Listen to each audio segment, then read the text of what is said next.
आगे से नहीं जाना, पीछे से जाना। मैं तो नहीं खाता चॉकलेट्स, पीछे से जाना। हुजूर, ये सवाल जर्मनी से आया और वो उर्द तबलीग में अक्सर थोड़ा सा मुश्किल पेश करता है। वो इस्लाम यानी कुरान शरीफ में जिक्र है कि आदमी को बहुत और कोशिश को करने के बाद इजाज़त है, वो औरतों को हल्का सा मार भी सकता है। तो वो अक्सर पूछती है कि एक तो उसका फ़ायदा क्या है। वो लोग पूछती है कि मारने का फ़ायदा क्या है और कब मार सकते और क्यों मार सकते हैं औरत को। औरतों को मारने का जो हुक्म है वो मशरूत है। अगर औरतें पहले नशूज़ करें, कुरान करीम में आता है उनसे नशूज़ का डर हो, यानी औरतें बाज़ मर्दों पर हमले पहले करती हैं, पहले मारती हैं।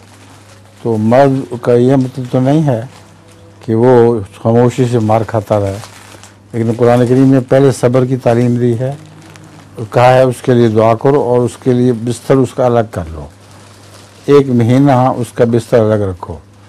अगर फिर भी उसको वो बाज ना आए और नशूज़ फिर भी जारी रहे, फिर उसको मारने की इजाज़त है, मगर इतना मारना है कि मुंह पे चपेट नहीं मारनी और दाग ना पड़े जिस्म पर। ये जो रवायत है इसके मुताबिक बाज़ लोग गलत माने लेते हैं और छोटी छोटी बातों पे औरतों पे हाथ उठा लेते हैं।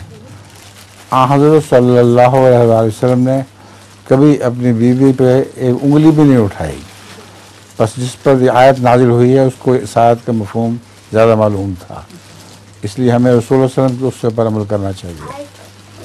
मैंने अहमदियों में भी देखा है बाज़ मर्द ऐसे हैं बेचारे ज़न-मुरीद कि उनकी बीवियाँ उनको मारती हैं और मार मार के घर से भी निकाल देती हैं और वो बेचारे दोस्तों के घर जाके खाना खाते हैं।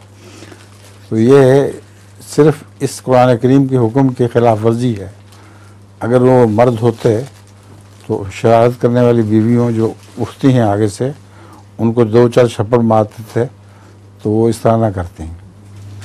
एक दफ़ा मैंने कार्टून देखा था, वो इसी मजमून का था। एक बच्चे को माँ डांट रही थी, बहुत सख्त शाउट कर रही थी उसके ऊपर। तो उसने आगे से कहा कि mummy don't shout at me, I am not your husband.